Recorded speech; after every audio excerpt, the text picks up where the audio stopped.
Then you were shocked by a great white shark. Now you are at the mercy of 10,000 jaws. This is Slashers, a podcast about movies and more for those who love horror. My name is Jake, and with me for the first time in a little bit is my esteemed colleague, co-host, and cohort, Jim, the Jimothy Jim Bob Jim Turn. How the hell are you? Say hello to the mutant goons from beyond. Guess who's back again. Jimmy's back. Tell your friend.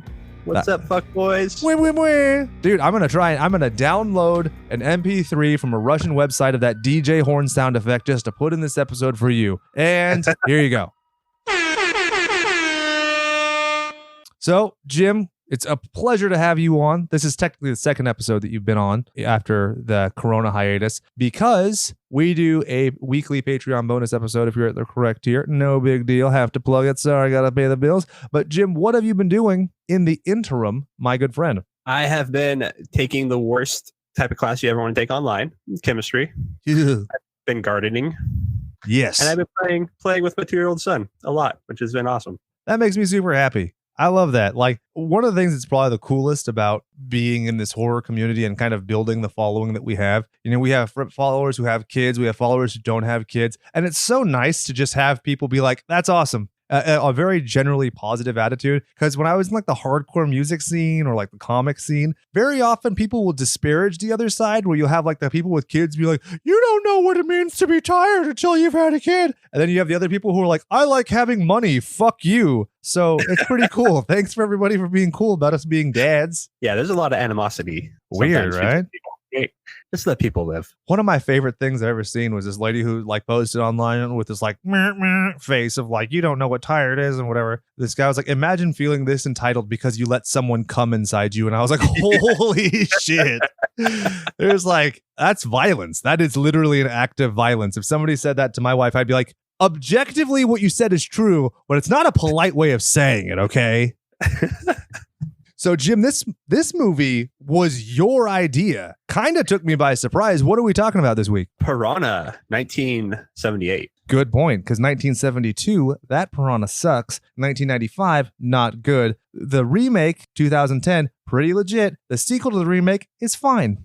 I haven't seen anything but this one. Oh, so you didn't see the Piranha 2, The Spawning? No. It's fine.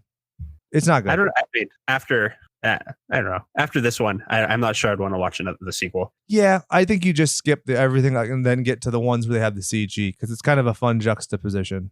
Yeah, I mean, and the new ones, so 3D and 3D, like the only perception I have of it is like that's supposed to be ridiculous, right? Oh yeah, it's great. It's the only 3D I've ever liked in a theater. Like you had 3D underwater lesbian titties. You had Jerry O'Connell's dick being chopped off and spit at you. You had a chocolate shake or a strawberry shake thrown at you. It was just campy and silly and stupid. But that's why I love Friday the 13th 3D. A, you get the hockey mask, but then B, you get like the arrow to the eye to the camera and like those hokey things that are fun. But it's like that's the fun of it, you know? I always resent like 3D movies where it's not tongue in cheek, you know? Like A, don't try and actually mesmerize me because you're going to fail. And then B, don't like not put anything in because then I'm just going to feel ripped off. So, do you have any ideas why 3D TVs didn't take off? Because there are a bajillion fucking dollars. God, I'm thinking about it now because now we have all these movies that are literally 3D in the name, right? Yeah. And you can't even enjoy the 3D titties in your face anymore. Bullshit. Or like when you watch My Bloody Valentine 3D and it's like the one thing is a stupid pickaxe flying at you. You're like, oh, hot dog. Has your kid got on the Mickey Mouse Clubhouse? A little bit. He's been kind of interested in some things. He really likes Coco. Oh, that's a great movie. Yeah, I love that movie. So I made the mistake of showing my kid They Might Be Giants, you know, Particle Man and Istanbul and all those. And then Mickey Mouse Clubhouse comes on because they did the theme song. And now my life is Mickey Mouse Clubhouse. You know this. Jim, you and I have talked about this. I love the movie Willow. Probably a little too much, right? We've talked about it. Uh-huh. It's a little obscene how much I like that movie. This morning, my kid gets up and she goes, Daddy, watch Willow. And I was like, you know what? I have to go to work right now. But when I get home from work, you and I, we're going to sit the fuck down and watch some Willow. So I get home, pull out Disney Plus, go to Willow, and she goes, Toy Story? Mickey Mouse Clubhouse? And I was like, you motherfucker. You just wanted me to pull up Disney Plus so you could. And I was like, no, we're watching Willow and you're going to like it. And I was like, oh my God, I've become my dad. Yeah, no, my son's like, he has certain things that he watches. And then, living in Southern California and going to Disneyland a lot. Yeah. He is obsessed with It's a Small World. Yeah, so is Mike. It's like weird, right? Just like shrieking when they get on it. Yeah, so now we watch, 4K point of view ride-throughs. It's a Small World. That's actually a good idea. We haven't done that, but I might steal that idea. I'd be careful though. It's, and then your kid's just going to be running around going, it's Small World. And you're never watching Willow again. You know what we should do? We should put piranhas in the little boat river thing in Small World. Be a hell of a lot smaller world when they're done getting chomped on. Am I right, dog? Oh, man. So there were a ton of taglines for this film. I have them in the notes. Is there any other one that you like besides the mercy of 10,000 jaws or 1,000 jaws, which I think is pretty great? I like that one. And then on the opposite end of the spectrum is they're here and they're hungry. Yeah, right. Okay. That could be about anything. That could be about Karens getting out of Mervin's and with their mom jeans going over to, Panera Bread. Yeah, it's so mundane. And it's kind of funny reading them because there's like a little bit of a progression. It's like they're here, hungry for flesh. Who can stop them? Right. And some of them are like rambling, like who can stop them? What is going on here? I just feel like there's some guy who's like disheveled and be like, what's happening here? But I do like the first one you read, and then this one too it feels like something like some not mythology, but like something like very grandiose, right? Yeah. The second one. It was like they came down the river in their thousands. Their teeth could strip a living man to the bone in seconds. Yeah, dude, that sounds like something that like some character in a mythical story says, oh, you must take the path to the crystal boats because if you don't, your flesh will be ripped from your bones by the thousands. Yeah. I'm getting the vibes of like 13th Warrior, like the old hag. Yeah. So I was talking to Chad today, producer Chad, and we were talking about how we still want to make a slashers movie. I am dead fucking set, dude. I would love to make a sequel to the 13th Warrior unofficially. So if you'd like to do that, if you want to be an unpaid extra and you have a green screen, let us know, slasherspot@gmail.com. I'm going to make this happen, I've decided. It's weird that I love these terrible movies, right? Like I know objectively Willow's not that good, but to me, like I've often said, like I would rather watch Willow 3 times in a row than the original Star Wars trilogy once. And it's not just trolling. And I know objectively it's not as good, but I love it. Same with 13th Warrior.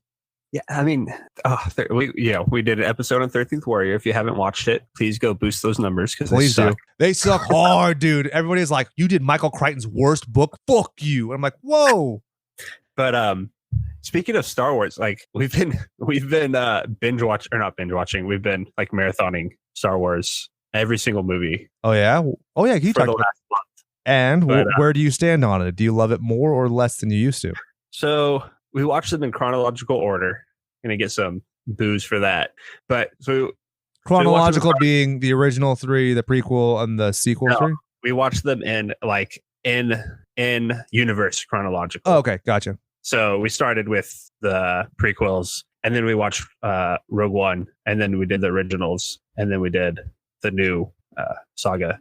My God, I hate the new saga so much. Yeah? Like, it is so hard. The first one was okay, but the second one was so hard to get through. Yeah, dude, that's unforgivable. We've started watching the third one, and we haven't finished it. But I've said this 1,000 times. Like you guys can tell if you're listening, that I love seeing how the sausage is made when it comes to movies. So I'll give a lot of shitty movies a lot of credit, right? Like I've even said, like I like Justice League because I thought it's amazing they made any movie at all when you consider the circumstances. And that's the way I feel about The Rise of Skywalker. If you don't take into account like the terrible conditions upon which, like if you don't give it the handicap, it's a jarbled mess of a movie. It doesn't make any fucking sense and it's too much going on. But when you're like, the movie before it ended without a villain that was kind of a joke, and you like, where do you go from there? I think it's kind of spectacular in that way. But otherwise, you're just like, ugh. Yeah. The only thing I can say about them is that there are individual moments that I really like, but cohesive story, I just could care less of how they treated all the characters, how Luke got done dirty. Oh my God, how embarrassing is that, right? Yeah. Compare the Luke from the fucking comic books or the Luke from the books, and you're just like, who is this guy? Who is this old curmudgeon who's sucking tit milk? What the fuck? I know. After reading like the Thrawn series, and it's just hard. And this is nothing new. I know there's a lot of hate that was given to these movies, but. Well, and it's, it is the exact antithesis of Piranha, not just to like drag it back to the original source material, but like Piranha is not a movie made by committee. It is a movie made by like 5 people with Roger Corman being like, hey, can you do it cheaper? Then do it cheaper. That's like the only instruction that they got. Versus, the other one, it's like we have to have the consigliere who's like, we must have these moments and this and this and this. And then we have to have test screenings. And these people, like, do you think they did one test screening of Piranha? Like, do you honestly think that they sat a bunch of people down in a room and were like, hey, Midwestern housewife, what did you think of this movie? No, not when they're paying, extras nothing in lunch. Yeah, right. $5 in a lunch box. Reading this shit. Yeah, it's pretty standard Corman stuff, dude. Like, it literally doesn't get cheaper, and it's amazing. But that's, how you get to make a trillion movies like he did too. Oh yeah, I'm not in the industry, especially nowadays. I couldn't even imagine trying to make a movie. But like back then, it's just like you do what you got to do, and you're doing it because you like making films, and you just got it done. Yeah, dude, the amount of filmmakers who are like, "Oh, I didn't have a permit. I just grabbed a camera. We just went for like Wes Craven when he made The Last House on the Left. They were throwing a camera over a fence and like trespassing to film that movie. Like, what the fuck? Like, you can't imagine that now. Workers' compensation insurance and shit. So I love these gritty movies. Like, shall we get into the statistics for this week? Let's do it. So this movie's made on a budget of between $600,000 and $770,000. When was the last freaking time we did a movie on this show that didn't have at least $1 million budget? I can't even remember. Bad taste. Bad taste, yeah. Yeah, maybe. We might have done something. No, that's probably it though, dude. Oh. At least a movie I like this much, yeah. That. Yeah.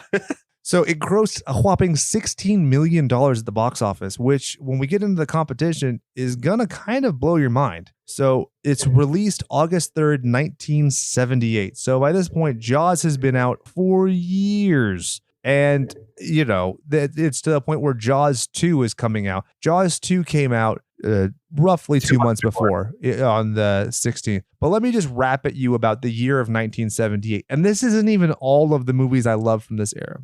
Dawn of the Dead, April 20th, Jaws 2, June 16th, The Swarm, which actually several actors from this film were in, about a swarm of killer bees, 7/14, Animal House, 7/28, Attack of the Killer Tomatoes, 10/20, the original Halloween, 10/25. So going just back to that summer, this movie overlaps tremendously with The Swarm and Animal House. So it's amazing that it got that kind of aplomb at the time. Do you agree? That really is amazing. Just coming out 2 months after Jaws 2 alone. Yeah, right?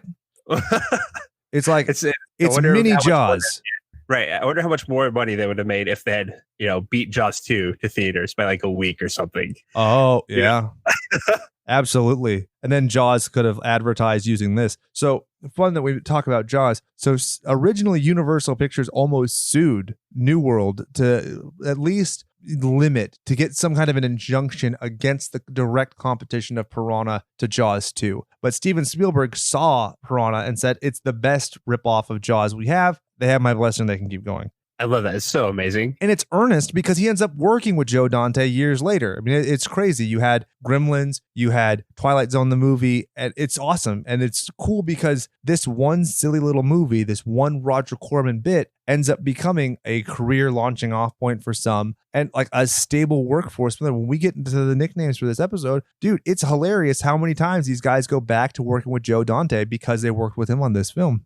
Because at the time he did this, he'd only ever done Hollywood Boulevard. He had like co-directed Rock and Roll High School with Alan Arkush, but that's it. Other than that, that's his whole career besides editing trailers for Corman. So anyway, I'm getting ahead of ourselves. Runtime, 95 minutes. What do you think? I think it's a little long, but that's also me in 2020 talking about a movie in 1978 where I personally have a hard time watching older movies. That's fair. I think, here's my thing. If they cut out 5 minutes, I'm exactly easy peasy happy. If they want to keep the 75, you got to bring back the fucking Ray Harryhausen creature and make him like an integral part. because just seeing him on screen made me feel like an exuberant child again instead of a cranky man whose world is dying around him. Yeah, I didn't understand what that was. It was awesome. It was distilled awesome. They had a seance and communed with the essences of the cosmos and pulled the awesome out of everything. Like Goku with a fucking spirit bomb took all the awesome and distilled it into that one weird character. It's awesome. It's so out of place and bizarre. But it's perfect, right? Well, I honestly wonder because, there's no secret here. Joe Dante is the director of Gremlins and Gremlins 2, the new batch. And I wonder how much that influences him getting those kinds of jobs. You know what I mean? Like just that one quirky decision to have that. Because the original script was just a force of nature script. It was just like Jaws. It wasn't until they had the rewrites come through that it ends up getting that more sci-fi military industrial complex like subtext from John Sayles. So I don't know. I'm into it because I think that if without that one little creature and the time and effort it took to do that, I wonder if we get Gremlins looking the same and being the same as it is. Yeah, you think when they're looking for a director for Gremlins, I don't remember how much Joe Dante was involved outside of directing, but when they're looking for the director, they're like, you remember what Joe Dante did in Piranha? Like that would be perfect. Like he knows what, that little bit to sell them on something like that. Yeah. That makes sense. And with the budget that he had, because remember, so Gremlins had a budget of $11 million, which sounds like a lot. When you factor in how many different puppets and different armatures and everything that they created for it. I mean, they were talking about making the stuff on set and final. Like the day that they finalized Stripe with the skateboard was the day that they filmed it. So right. Like, you get a guy like this who hustles and gets it done. That's what I mean. Like that kind of guerrilla filming has a huge place, and that's why I love when you're seeing modernly the guys who will put up their little movie on Vimeo and just kind of see what happens. It's a really exciting time when it comes to filmmaking, I think. Jim agrees.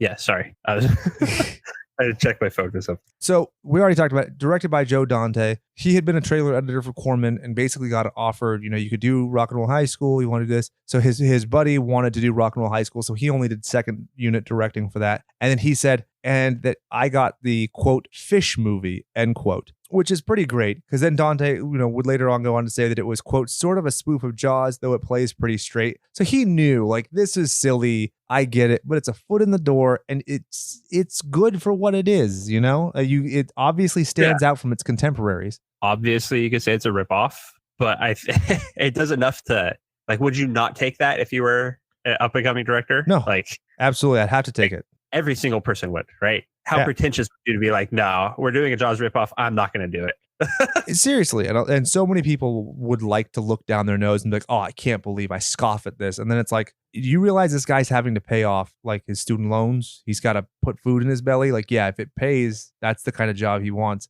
And like I said, by this point, he'd only ever directed Hollywood Boulevard. And that's it. If somebody's going to give you a joint like this, it's awesome. I think the biggest criminality when it comes to the presentation of this movie is the trailer, is the poster, because the poster implies that these are giant piranha, not little tiny guys. So when you see the poster for this, it's very emblematic of Jaws. You have the woman in the red bikini, you have the creature swimming up from the bottom of the depths, and it looks to scale like it's some giant creature feature. But in reality, it's little pieces of plastic on sticks.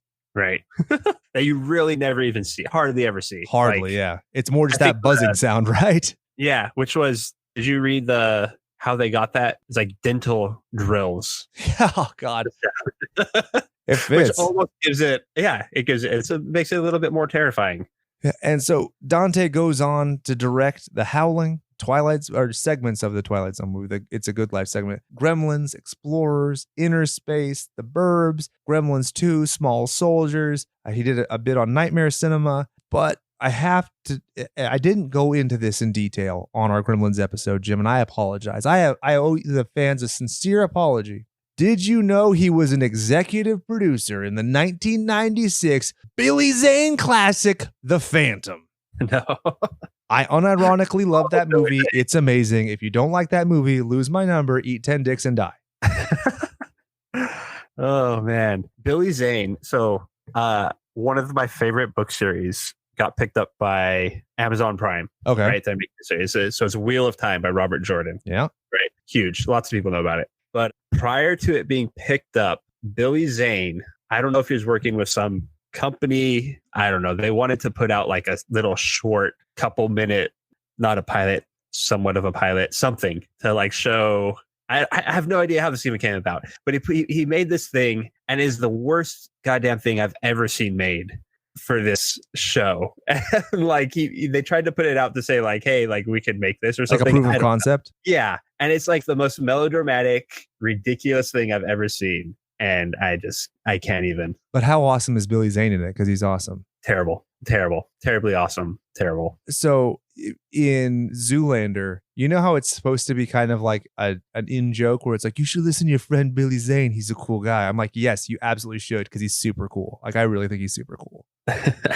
So yeah, we'll move on, because I don't know if you were being sarcastic there, and if you weren't being sarcastic and you were trying to hurt my feelings, that would make me really sad. Did you know that Joe Dante also I didn't know this, and it actually makes a lot of sense. He directed 5 episodes of Erie, Indiana, that show that came out around like the Goosebumps, Are You Afraid of the Dark era. It's super cool. It sounds familiar, but I don't know. I've seen it. It was just a generic, like it was kind of a, similar show. It followed one character instead of being vignettes or kind of an anthology series. Okay. Yeah, nothing too great, but I thought I'd highlight it because he did other horror TV, did a Twilight Zone episode, Masters of Horror, Night Visions and whatnot, but we'll move on. So the script is originally written by Richard Robinson. He writes it, and like I said, it's just a generic fucking movie, and John Sayles had written a book that was very highly accredited at the time called Pride of the Bimbos in 1975. Pride of the Bimbos. And based on that, got to do this movie and thus highlighted and catapulted his career. Can you believe that? Like, what? How rad. It's like, of course that movie would get Roger Corman's attention, right? This is so weird. So Pride of the Bimbos. Do you know what it's about? Bimbos that are prideful. I'm looking. It looks like it's a baseball thing. I have no idea. It's so bizarre. It's a book about a dwarf who's a traveling baseball player who dresses in drag and plays against locals teams. So kind of amazing. And that's something I'm probably ordering on Amazon, because I don't know if you know this, you can actually buy books on Amazon still, not just everything else. I was reminded the other week that Amazon started as a bookstore. I had completely forgotten that. Everything from A to Z. That's why it has that little arrow and everything. It's cutesy. But yeah, so he goes from that. From this movie, he ended up doing Alligator, which is rad. It's also on Tubi for free, and you should watch it. That'll Be on the Stars. The Howling. I don't know if you've heard of that movie. He did the first draft of E.T. when it was called Night Skies, and did a bunch of other things. But I mean, those are obviously, he kind of peaked early. He did an uncredited amount of work on Apollo 13 back in the 90s, but that's, to what extent he actually did it, I don't know. He's been involved quite a few things. Yeah, one of those guys who's just kind of around. You know what I mean? We're like, hey, that's cool. But like, not like a guy who's always around like Jeffrey Epstein was, where you're like, oh, I now hate everybody, including Bill Gates. Me. Yeah. Anyway, produced by Roger Corman, who's 94 years old. And if he dies this year, it will officially be the worst year in human history and the history of forever. Man, let's knock on some wood there. Yeah, he's produced 385 films. He used to have American International Pictures, then did New World Pictures. I go into this in another episode this month when we did Humanoids from the Deep with our friend Doug Waugh, where, there's so many prolific directors, Francis Ford Coppola, Martin Scorsese, that he worked with. And like we were saying earlier, like when you have these people who want to act like they'd look down their nose, if Martin Scorsese would take a job with Roger Corman, yeah, you can bet your ass you should have. And, some of it might be schlock, but it's, it's an opportunity more than it's just schlock. You know what I'm saying? Yeah. It's almost producing is kind of like, there's a lot of, you gotta kind of throw things at the wall and see what sticks for some people. 100%. Because honestly, it's more consultative, and it varies wildly as to what, what impact you have on the film itself. Does that make sense? Yeah. I'm probably wrong because it's hard to, I don't pay too much attention, but I wouldn't say that there's there might be some, but I'd say most producers aren't just stuck to one thing, right? They're not just, I just produce very niche sci-fi, or I just produce this. Like they produce because they know movies, and they could, they could do romance, or they could do comedy, they could do sci-fi, Western space flicks, like whatever, Yeah, I totally get what you're saying, and it's hard for somebody like, you see Scorsese now and you're like, oh, well, that guy, I mean, clearly this is what he does. Like, this is his wheelhouse. He's only the guy who does these like kind of gritty crime drama things where people talk in a Boston accent and Leonardo DiCaprio just squints at the screen angrily. But then you have to look back at like the body of work that he had, and it starts with Roger Corman doing, oh god, hold on, doing Boxcar Bertha, But the music was done by Giuseppe Pino Donaggio, who got paid a whopping $10,000 to do the entire score for the film. That's crazy. Yeah, right? For a complete original score. Yeah, when you think about, like, I don't know, the amount of work that I imagine goes into that, I might be an idiot, but that's just kind of nuts. I could see somebody doing that now because it's so much easier to do music production, to do anything music wise because of technology with a garage band and everything. Yeah you just you find somebody that knows how to do it. You're like, here's $10,000. Like, but back then it seems like that would have been an extensive amount of work. Yeah, you mean I gotta go to the fucking store and buy analog tape? Fuck that. So he also would come back to work with Dante on The Howling as well. So that's pretty legit. He also did the Hercules with Lou Ferrigno. So you should totally check that out because it's legitimate. I really unironically think that Lou Ferrigno is a national treasure, and we should be so lucky to have him in our world and universe and cosmos. This one kind of threw me for a loop. Makeup by Rob Bottin, 17 years old. Crazy, right? So our boy Richard Baker, the guy who did like every great movie you've ever seen in the history of forever, he was busy and was like, you know what you should do? You should hire this child who's underage to do this movie, and basically gives this kid his life and livelihood. It's awesome. Did he go on to do anything of note after this? Rob Bottin?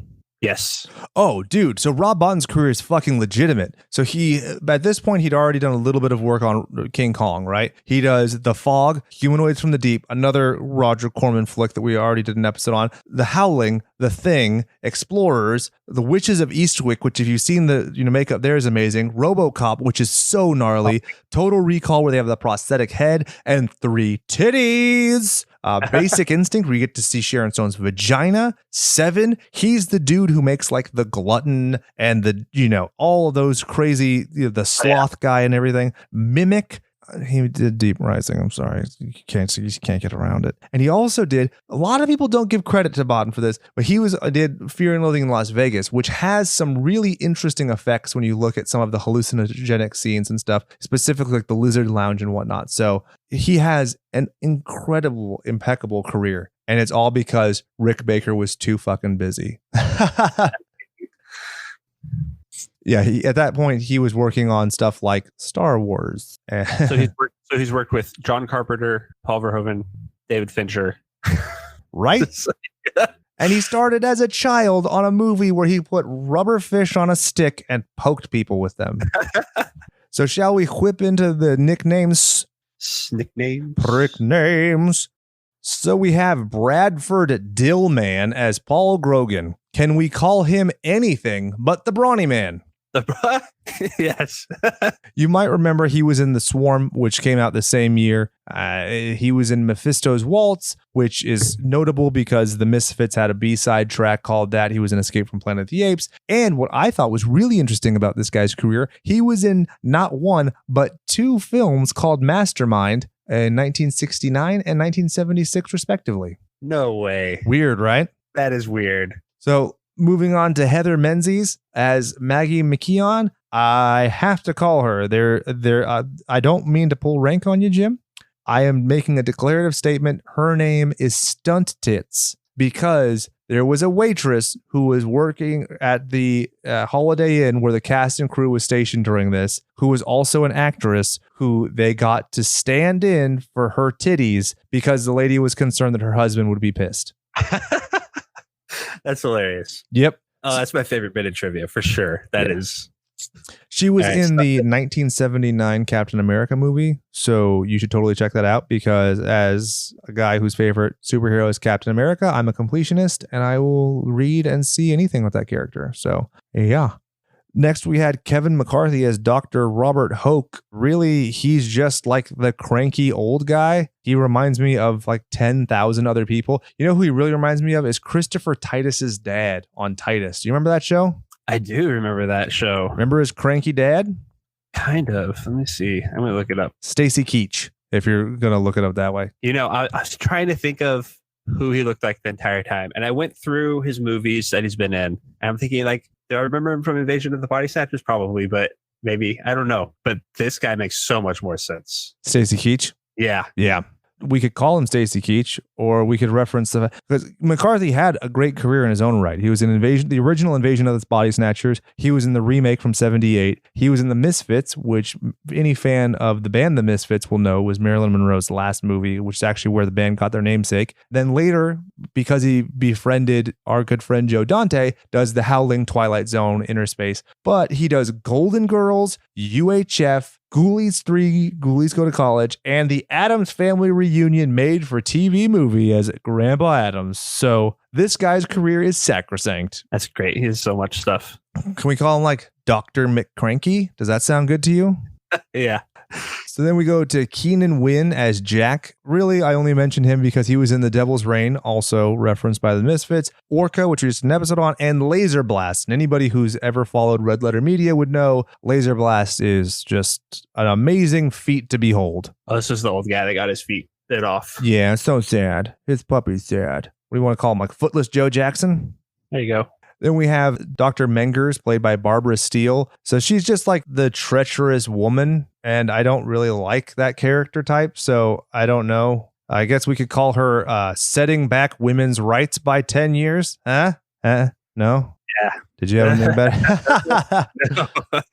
No, her character was bizarre. Probably the most bizarre of them all, right? Yeah, because she like totally is all about like licking up Stacy Keach's booty hole stink, and then she's like, I'm evil. Okay. Yeah, it was weird. Well, you know what?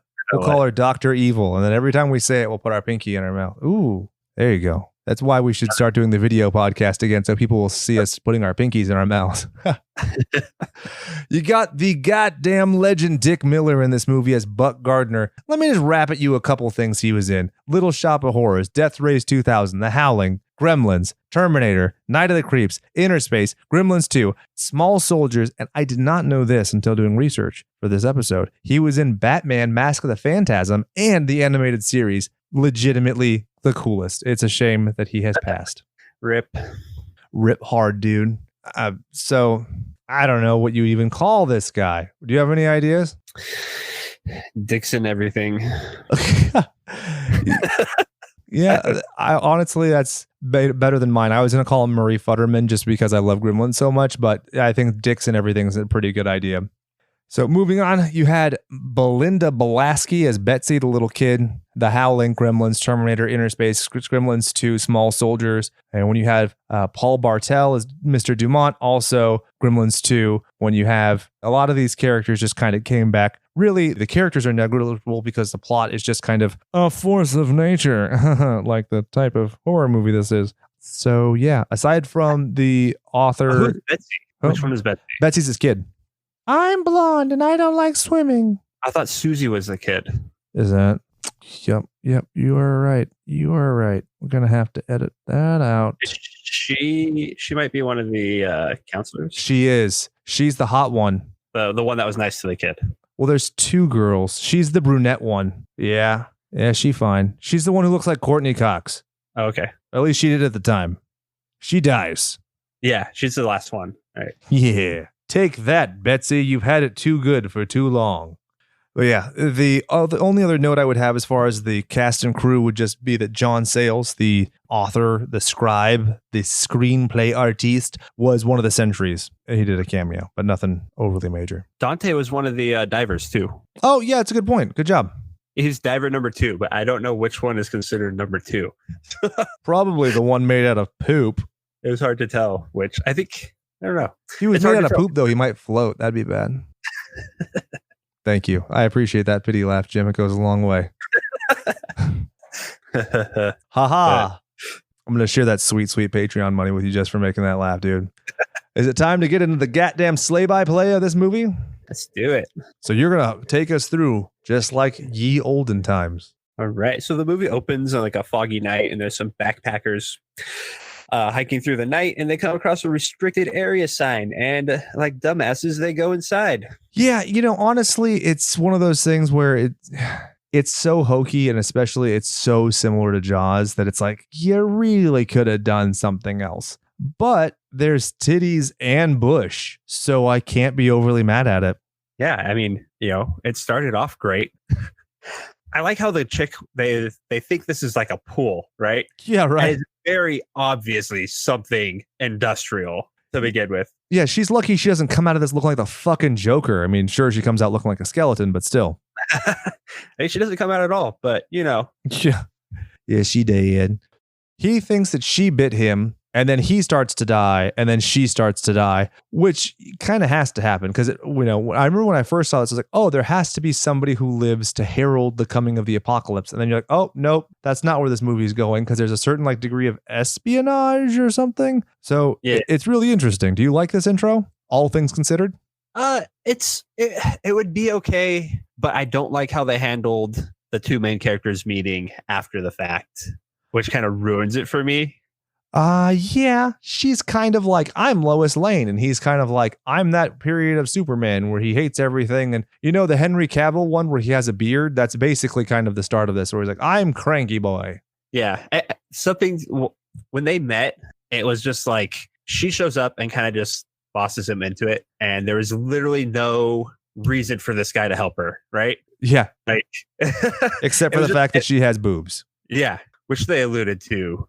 Getting it on later, but yeah, when she's like, I'm trying to suck your dick off, and he's like, oh, okay, then yes, you can share this blanket. Yeah. It was so, I don't know, that was even later on and just weird. But when they first met, I think it kind of made the beginning of the movie for me they just rushed through the meeting of this, and she just takes him along, and there's no why, I know she's there for business, but it didn't seem have any impact on the story wise, character wise. There's nothing there from either of them. Did you like the fact that she introduces herself while playing a Jaws arcade game? I did like that. I thought it was hilarious. I think that's probably the best camp that you get in this movie.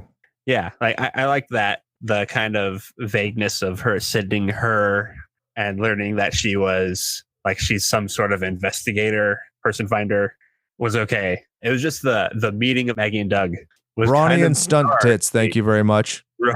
Brawny and stunt tits was just kind of weird to me. They have no chemistry the whole movie. It's just what's happening here? The acting in the beginning too, it got better as it went, but the acting between them two in the beginning reminded me of Bad Taste. Oh, for sure. Where you're like, are you acting? Do you know what acting is? Yeah, no, it seemed like they were just talking. I didn't tell you. I had an original nickname for her before I found out she had stunt tits. It was going to be Harriet the Spy. All right. Because she's investigating and she's a woman. So sexist. I know. So No Shoes McGillicuddy or whatever we call them, he has an Australian cattle dog, much like Max from Mad Max, so we have to give him credit. But you establish he's the only person that Brawny Man likes or even talks to because he gets the guy beer, and that's the only contact he has to the outside world except for, I guess, his kid, kind of? Yeah, and later in the movie we hear he calls, right, to go get his kid. There's some trivia that says he, in the novelization, he doesn't have any contact with his kid at all. He just knows that she's at the camp or something. Exactly. Which makes this even weirder. Does she not live with him? I don't know. It's weird. Yeah, it's sadder is what it really comes down to, where it's he's just this depressed guy out and you can see how the novelization would go from that if you're just taking plot points, right? You don't actually have the underlying narrative. But I think it also makes it a lot more dramatic. This guy who's so desperate to protect his kid who he can't even see. And imagine if the first time that he sees her is him identifying her corpse, right? Oh man, that would ruin me. Right. But, as a father, I would not have the emotional capacity anymore. Yeah. I think that's my biggest gripe with this movie was just the not properly explaining anybody his backstory or motivations. Yeah, this movie doesn't work after the advent of the cell phone, because if you have cell phones, you just call the camp and then you call the kid's cell phone, because obviously the camp counselor guy who's like, nope, you're fake and drunk. But if you call the kid directly, she's like, what? There's Operation Razor Tooth is go. Fuck that. I already didn't want to go in the water anyway, Dad.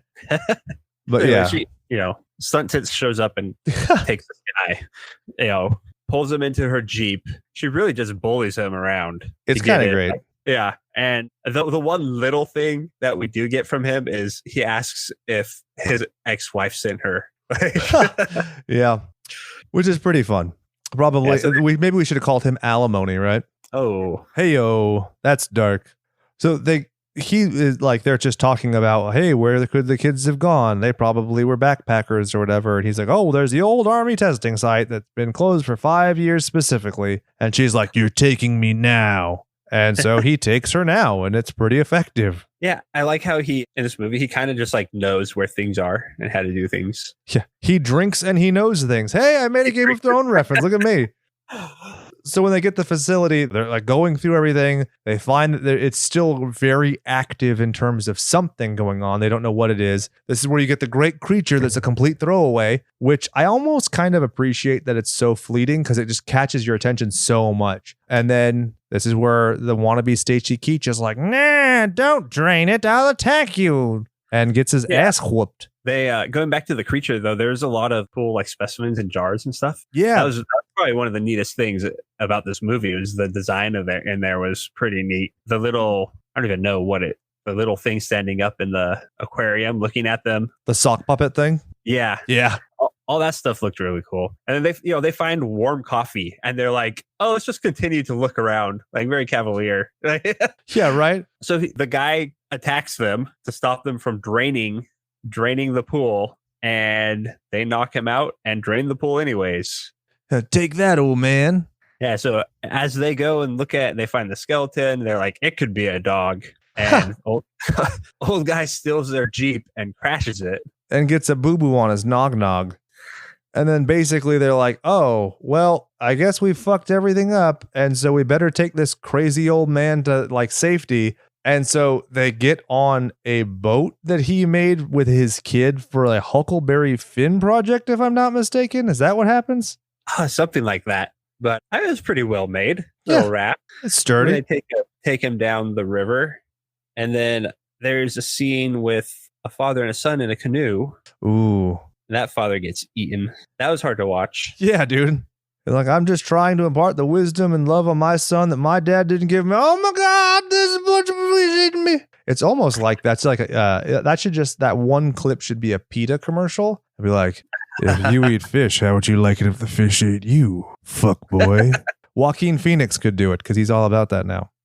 Oh, I forgot the old man got his legs eaten. That's the one that he comes to first, or they come to the boy first? No, as they're passing on the river, they pass the footless, then they keep going down the river, and they're like, oh, well, we'll avenge you and tell somebody when we get a phone. And then they find the kid, and that's where Dr. McCrankenstein jumps off, and he's like, I know how these fish operate, but I'm still going to perilously just jump and be a human bridge for some reason. Yeah. He must have hit his head way harder than I thought. Yeah, that was kind of funny. Very interesting plot device. I don't know, but it is funny how he like jumps in and he's carrying the boy and he's getting like eaten alive, and then they pull him in the boat and he's got some red spots on his chest. Yeah, right. That's about it. But he was dead for sure.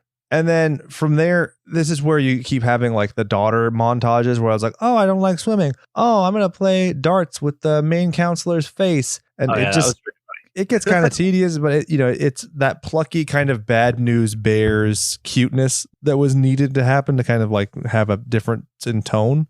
And so that's fair. I mean, it's good that you have the juxtaposition of, hey, we're taking this seriously to completely oblivious because it adds like tension. But I think that that's something where a $10,000 musical score did them a disservice because you could have a hell of a lot more tension, right? Like compare this to an episode of 24 with Jack Bauer. This is not very stressful at all. I think one thing talking about stress that I liked that they did was constantly going back to his daughter, and their counselors are constantly trying to get her to go in the water. That is a good one. Yeah. And so you're like, oh no, like, is she gonna have to get in? And it wasn't like an immediate thing too. So it was kind of like the slow play of that. Every time you come back, you're like, oh crap, is she gonna get in the water now? Is now the time? It's now the time. And then no, it doesn't happen. And it is now the time. And I thought they did that pretty good to drum up some suspense with her every time. But it's good because that's where you get like the care for the one counselor who ends up biffing it later on, where she like tries to conspire with the kid to make a fake bandage because you're like, oh, she's cool, she's trying to help out. Oh, she's dead. I feel something. So before the doctor died, we got some info out of him as to what they were doing. Operation Razor Teeth. Yeah, which is kind of funny. They mutated and bred them to put them in the water in Vietnam. Yeah, and it's weird because basically they fell backwards into these because he talks about the mutants were resistant to poison. They started cannibalizing each other, and then they started breeding. And so this was not a deliberate thing. So I guess you still kind of do get that kind of like nature finds a way situation like your Jurassic Park, right? Yeah. And then Stunt Tits kind of like pushed back. Did the doctor have like a moment of like on the boat from her pushback? He's like, oh yeah, what I'm doing is not a good thing. Let me sacrifice myself and like repair some of that to save this kid. Is that what happened? Or am I think it's what's supposed to have happened if he was acting. Because in this, it's just like, I'm grimacing because I'm being bitten by plastic fish. Whereas like if he had, emotion or depth or capacity, he'd be like, oh, this is my penance for the evil I have wrought.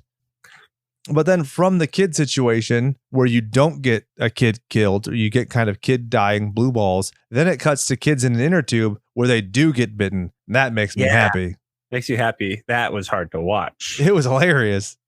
It was just, do you ever think about like so here's the view of like the piranhas attacking like toes and feet and stuff like that, and like legs, like when you're underwater. It's like the same idea of me thinking about if I were to give myself a paper cut between the fingers. Oh, geez. That's what it does to me. Like that imagery is like, it gives me the creeps. That's like hospital or a pet cemetery when it comes to the Achilles tendon. I can see that for sure. Oh, yeah. No, that just gave me like my legs right now are like, bleh.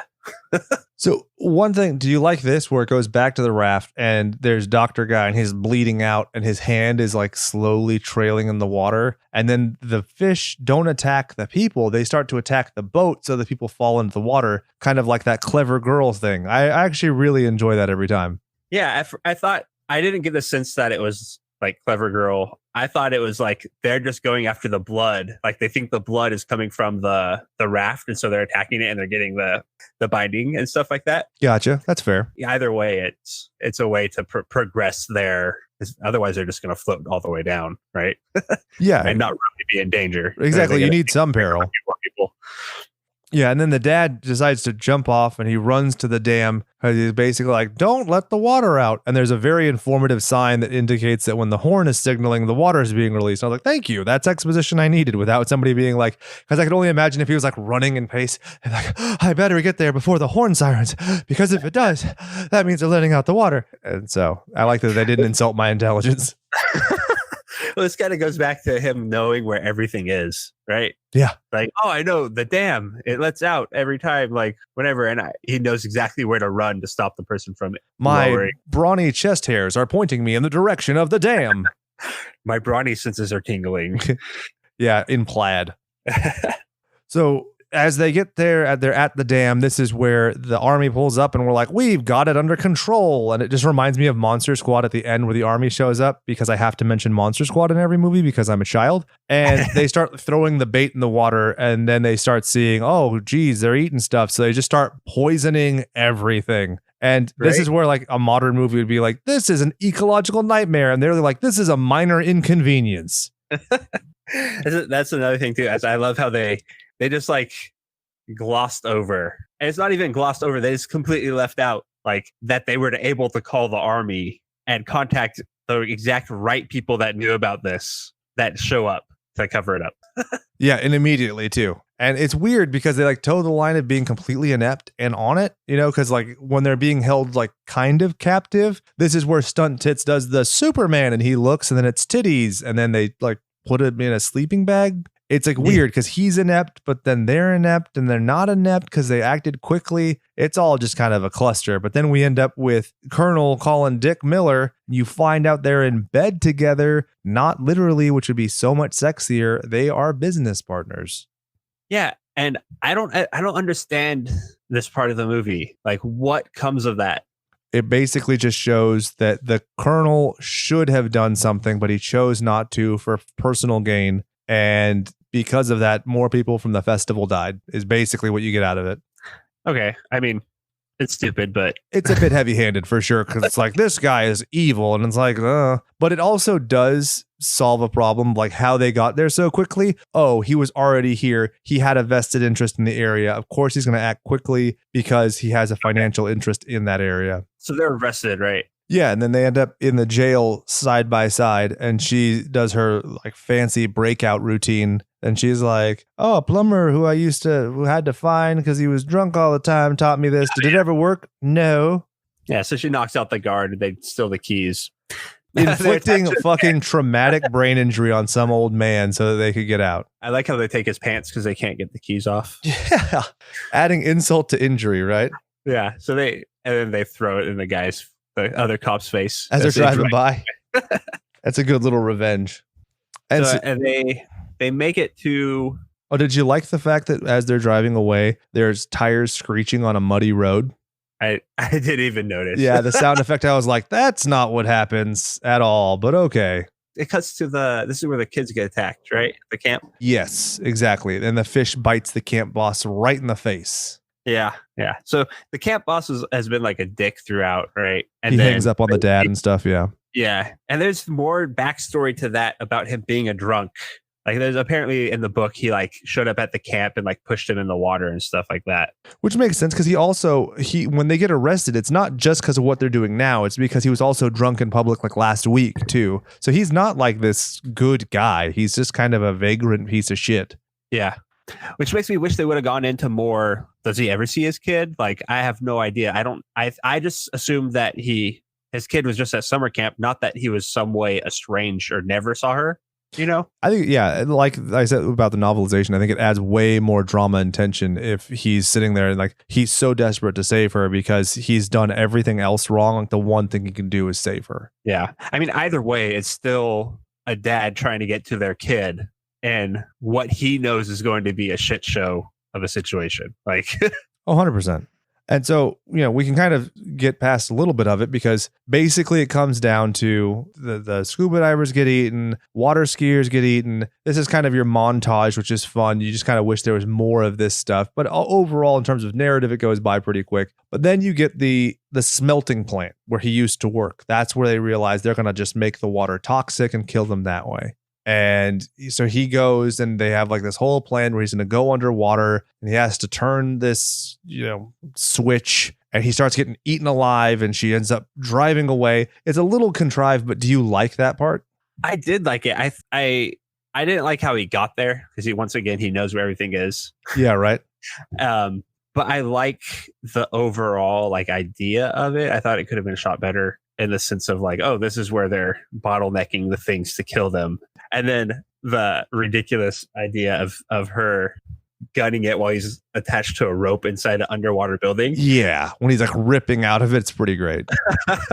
but that was cool. That was fun. I was like, it was a cool situation too, where you're like, is he gonna make it? Like, what's gonna get him? Yeah, and I like the fact that he actually sheds blood and he actually is imperiled, as opposed to just him having it hunky dory the whole time. So, granted, these piranha act way slower on him than literally everybody else who's been encountered throughout the movie, but it's still something, which is nice. except for the doctor. But yeah, exactly. Two notes I wanted to have as far as like the effects here. The bobbing corpse that appears is actually modeled after Rob Bottin. And when the cool camp counselor, Belinda Bileski, gets killed, they actually shot that in a pool. They used 30 fake piranha that were attached to her body with gaffer's tape. And a bunch of people pulled her into the deep end of the pool with ropes to make it look like she was sinking into the water, when in actuality, she was moving horizontally. Oh, that's cool. That was a good shot. Yeah, because originally, so Corman had it done because it just didn't have enough blood. When you think about like how much blood the human body actually has, like it's always kind of comical how much blood there is in these movies, like in Jaws when the kid just has like torrential geyser of blood. But if you don't have it, it kind of gets lost. So it adds a lot of substance to it. One of my favorite gore effects as well is the gross head is awesome. You got the guy with like the face kind of falling off. There's some really cute effects in this. It makes you just wish that it was more that and a little less, going down the river kind of, right? Yeah, there definitely could have been a lot more of that. But I do like what they did. I liked the guy camp counselor that was a dick the entire time, and he redeemed himself by at the end saving a bunch of kids, doing the right thing. Yeah, while his face is getting chomped on and stuff. There's also a really fun moment when he gets back to the camp and his daughter is looking for him. She almost walks into a gurney, and I know it's probably a bit of a gaffe, but I really liked that moment. It just makes it feel so real because she is so focused on like, where's my dad? What's going on? I'm insecure. I'm a child. And, she's so, reacting to everything else, almost like this trance. It's such a subtle thing that makes it seem so much more realistic than so much more of like what is failed acting in the rest of the movie. Yeah, I have it open right now. I'm trying to see if I can find that, but I don't remember seeing that. But anything that adds to that, especially in this movie where it started kind of rough with not very good chemistry and didn't seem like people were really acting. Yeah, right. It's the little things that add to it. So ultimately, the movie ends with the Dr. Evil, Pinky in my mouth, where she assures, don't worry, the piranha are totally dead. They can't survive in the ocean. And then the swarm sounds as the waves are crashing. And that's the end. And a lot of people are like, oh, how is this a beach or creature feature? Well, it ends in the ocean, and there are sandcastles at the lake, which is a beach at the lake because it is the type of shore that we're talking about with sand. So suck it. You've been lawyered. So I got to ask you, bud, is this a classic, a tragic, or a tragic? I am torn because I feel like I want to say it's a tragic. I don't want to say it's just tragic because I did enjoy certain parts of it. So yeah, it's easy for me. It's a tragic for sure. It's fun, it's exciting, and I think a lot of my enjoyment of this film, because I found this after Gremlins, I found it after The Howling and all these other prolific films that Dante had done. So I mean, every time I see it, I'm always thinking about it and contextualizing it with these other amazing movies that he's done that I love so much. And so I'll always give him this, this movie is objectively pretty bad and pretty rough. But when you factor in, the movie handicap of like, well, what he was able to achieve with what he had, the time, budget, and everything. And then you also just see like what came out of it. It's really exciting to see. So if you've never seen it, it's a great time capsule to kind of see, what Joe Dante did with 30 days and $600,000. Yeah, it's not, if you're a fan of Joe Dante, the things that he's done, it's nice to go back and see one of the very first things he was involved in. So exactly. It adds to it. Just like if you're a fan of Kane, you go check out his Isaac Yankem DDS matches. Am I right, dog? It's a pro wrestling You're reference. Right. Yeah. So, bud, is it time to call it tonight? Yes, sir. Say goodbye to these goons. Beep, beep, fuck boys. For Jim, I'm Jake, reminding you to go out there and do something you love. And remember that all work and no power play makes Jack a dull boy.